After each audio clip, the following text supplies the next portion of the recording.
Hello friends and welcome back to the channel. We recently went to Japan and visited Tokyo Disney Resort, including revisiting Disneysea. Since we were last here in April 2023, Fantasy Springs opened with 4 new rides, 3 restaurants and plenty of photo opportunities. Currently, to enter Fantasy Springs, you will need either a standby pass or a Disney Premier Access pass for one of the 4 rides, and you can't enter before the earliest start time for one of those passes. It does look like this may change in April 2025 though. We managed to secure a standby pass for Peter Pan's Neverland Adventure and Premier Access pass to Rapunzel's Lantern Festival. There is 2 other rides, Anna and Elsa's Frozen Journey, which was incredibly popular so we couldn't get passes for it, and Fairy Tinkerbell's Busy Buggies, which is more aimed for children, so we gave it a miss. Please also note you will need the Tokyo Disney Resort app to access the standby pass and the Premier Access pass. You'll also need the app for mobile ordering, and we'll talk about that a little bit later in the video. The first ride we went on was Peter Pan's Neverland Adventure, which is a 3D ride where you join Peter Pan, Tinkerbell and the Lost Kids to save John from Captain Hook. This was an incredibly enjoyable ride, and you can tell that a lot of time and attention went into creating this ride. Now, the area around Peter Pan's Neverland Adventure and Lookout Cookout is Peter Pan themed. There are a lot of displays of dioramas around that are perfect for photo ops, but the biggest and best by far is Captain Hook's pirate ship.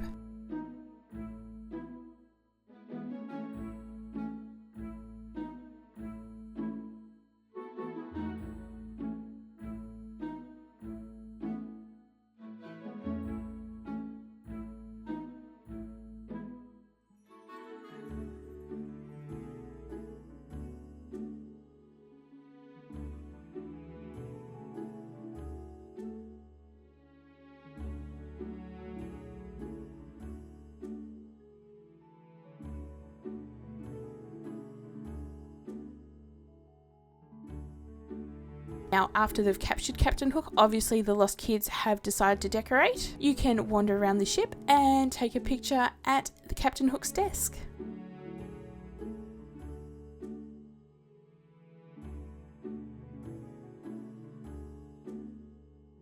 We had some time between finishing with Peter Pan's ride and the Lantern Festival, so we managed to snag a spot at the Snuggly Duckling. With all 3 restaurants in Fantasy Springs, you do need to do a mobile order, and the times can fill up quite quickly. Please note that you'll still need a pass to one of the rides to enter one of the restaurants. We ordered the Duckling's Dream cheeseburger set and 2 Sweet Ever After pancakes. I've seen a lot of people online be disappointed by the Duckling's Dream cheeseburger, but I really enjoyed it.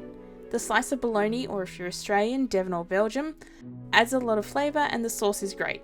The Sweet Ever After pancake was delightful, but it would have been better with just a bit of cream.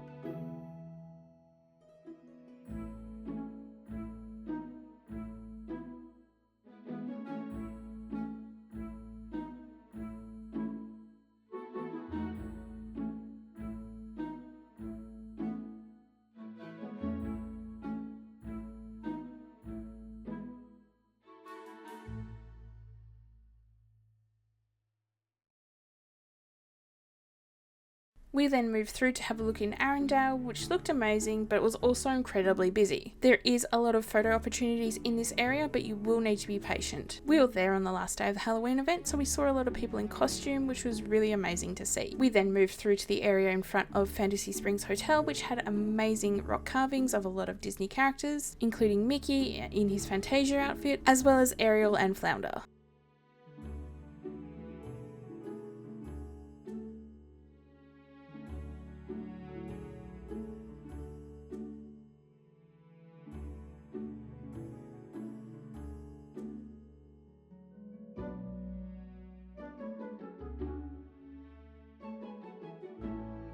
It was then time to move on to the Rapunzel's Lantern Festival ride. Before you get in line for the ride, you see Rapunzel in her tower. Now, this is one of those water tunnel dark rides, much like Sinbad's Adventure. The line ride itself is really interesting. It is definitely giving the same vibes that the Snuggly Duckling did, and the ride itself is quite magical, which you'll get to see now.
My only critique of Rapunzel's lantern ride is that it's just a little bit too short. And before leaving Fantasy Springs, we had a look around the entry for Fairy Tinkerbell's busy buggies. It is definitely going for that cute fairy aesthetic, which would be perfect for the little ones in your party if you're traveling as a group, or maybe for you.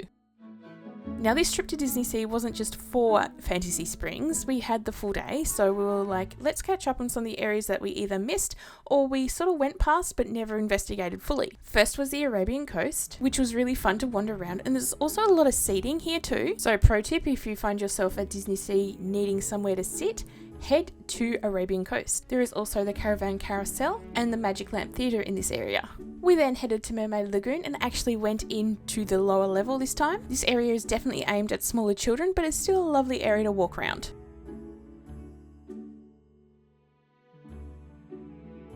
And our final stop for the day was Fortress Exploration's The Leonardo Challenge. Now this is in the Mediterranean harbour and was under renovation the last time we were here. Now if you are fluent in Japanese, you can collect a map from the cast here and complete a mission. But our Japanese skills are not up to that level, so we just enjoyed walking around the area. If you got this far into the video, thank you very much for watching. Let me know in the comments below what your favourite part was of Fantasy Springs, or if you're planning to go there soon. If you are planning to go to Disneysea anytime soon for the first time, I highly recommend checking out our video from the first time we went last year. Thanks for watching.